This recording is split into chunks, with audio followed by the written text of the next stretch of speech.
परिचय। हमने संख्याओं के प्रकार जैसे प्राकृतिक संख्याएं, पूर्ण संख्याएं, पूर्णांक और परिमेय संख्याओं के बारे में पढ़ा है। इस पाठ में हम संख्याओं के बारे में अधिक विस्तार से चर्चा करेंगे। त्रिभुजाकार संख्याएं 3, 6, 10, वर्ग संख्याएं 4, 9, 16। उद्देश्य।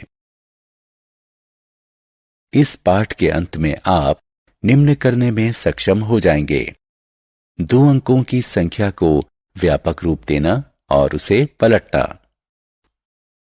3 अंकों की संख्या को व्यापक रूप देना और उसे पलटना। व्यापक रूप में लिखी संख्याओं की पहेली को सुलझाना। किसी संख्या की 2, 3, 5, 9 और 10 से विभाज्यता जांचना। व्यापक रूप में संख्याएं। आइए एक संख्या 32 लें और उसे इस रूप में लिखें।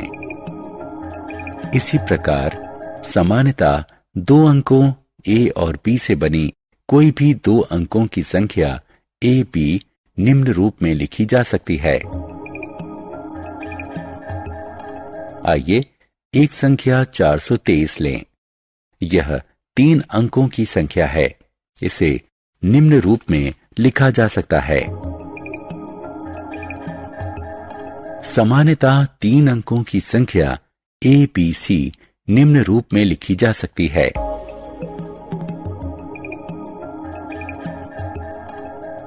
संख्याओं के साथ खेल। अंकों का पलटना।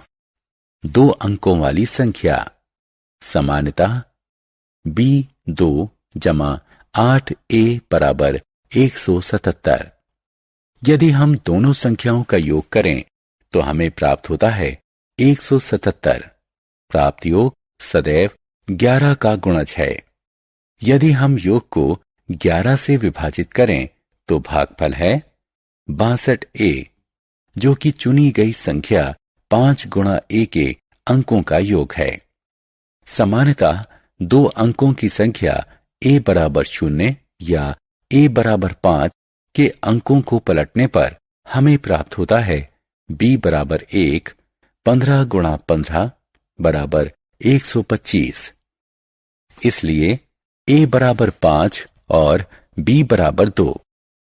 यदि इकाई का अंक दहाई के अंक से बड़ा है, प्राप्त संख्या 9 से विभाजित होगी, अतः शेषफल 0 है। अंकों का पलटना। 3 अंकों की संख्या। इन संख्याओं का प्रयोग 2 अन्य 3 अंकों की संख्या बनाने के लिए कीजिए। यदि आप ABC को संख्या के रूप में चुनते हैं तो अगली संख्या होगी CAB। इकाई स्थानांक सैकड़ा के स्थान पर चला गया। अन्य संख्या होगी BCA। यहां दहाई स्थान का अंक सैकड़ा के स्थान पर चला गया। इनका योग करके 37 से विभाजित कीजिए। कोई शेष फल नहीं बचता।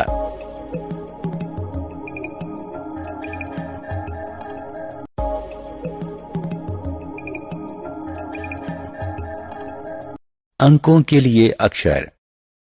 यहां हम योग और गुणन पर आधारित कुछ पहेलियां देखने जा रहे हैं।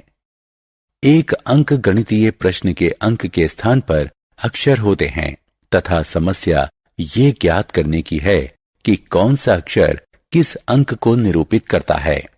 पहेली में प्रत्येक अक्षर का केवल एक ही अंक को प्रदर्शित करना चाहिए। एक अंक केवल एक ही अक्षर से प्रदर्शित किया जाना चाहिए। एक संख्या का पहला अंक 0 नहीं हो सकता। इस प्रकार हम संख्या 65 को 065 या 0065 न लिखकर 65 लिखते हैं। उदाहरण, निम्न योग में a ज्ञात कीजिए। पहले स्तंभ में a जमा 5 से हमें 3 प्राप्त होता है। यह वो संख्या है जिसका इकाई अंक 3 है। ऐसा होने के लिए 1 का अंक 8 होना चाहिए। उदाहरण, निम्नलिखित योग में ए और बी ज्ञात कीजिए। इकाई के स्तंभ में 2 जमा ए से हमें 7 प्राप्त होता है। इसका अर्थ है कि ए का मान 5 होना चाहिए। दहाई के स्तंभ में बी जमा 8 से हमें 17 प्राप्त होता है। इसका अर्थ है कि बी का मान 9 होना चाहिए। उदाहरण अंक ए और बी ज्ञात कीजिए।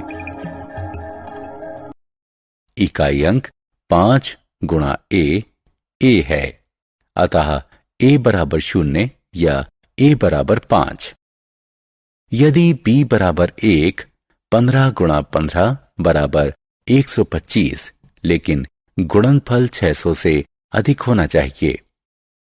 यदि b बराबर 2, 25 गुणा 25 बराबर 625, इसलिए a बराबर 5 और b बराबर 2 होगा।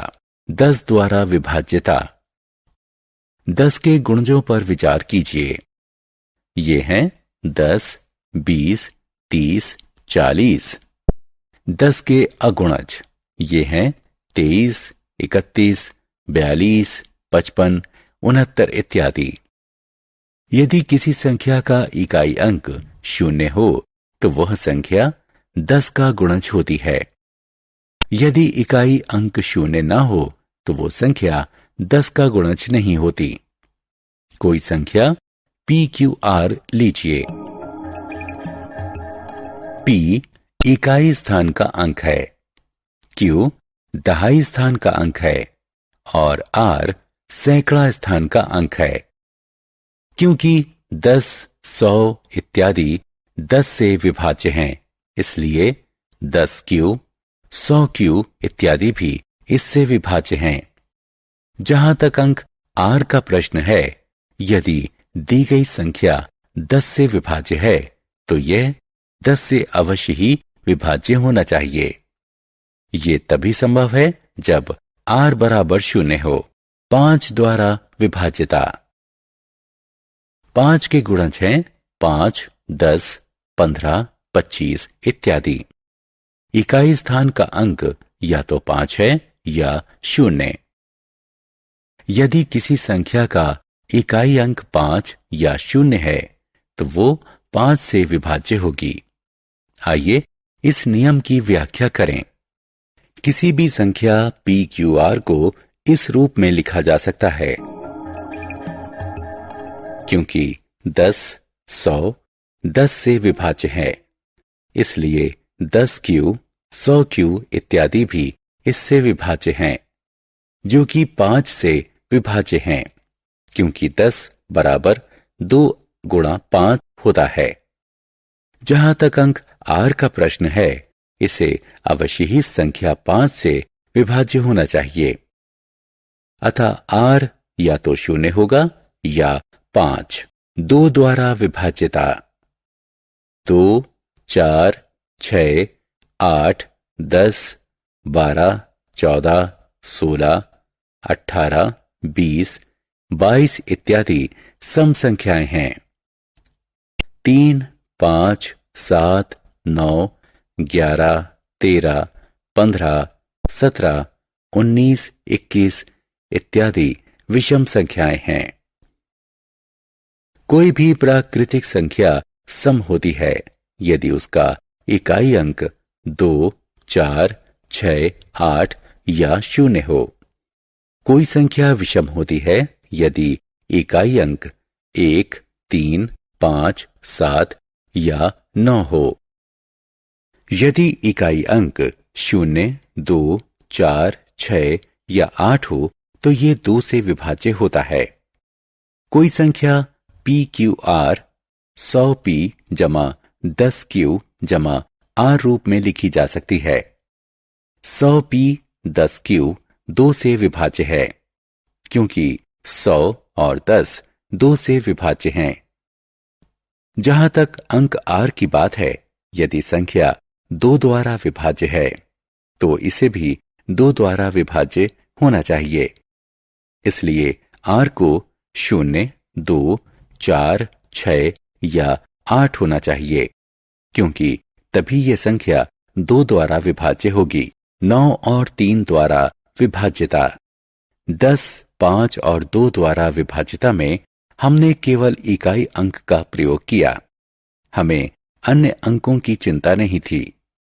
विभाज्यता की जांच केवल इकाई अंक से होती है। 9 द्वारा विभाज्यता की जांच करने के लिए आइए एक संख्या 2689 लें।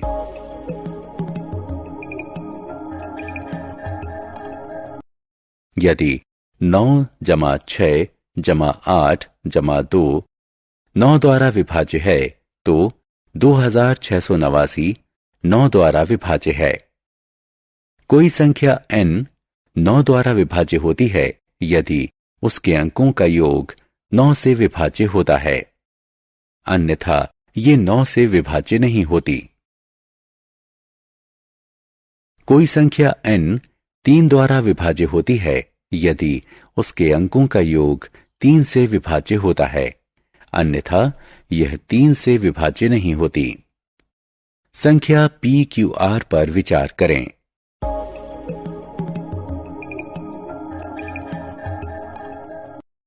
9 या 3 से विभाज्यता संभव है यदि A जमा B जमा C 9 या 3 से विभाज्य है। उदाहरण 1, 2, 3, 4, 5, 6, 7, 8 की 9 से विभाज्यता की जांच कीजिए। हल। अंकों का योग है 1 जमा 2 जमा 3 जमा 4 जमा 5 जमा 6 जमा 7 जमा 8 बराबर 36। ये संख्या 9 से विभाज्य है, इसलिए 1, 2, 3, 4, 5, 6, 7, 8 भी 9 से विभाज्य है।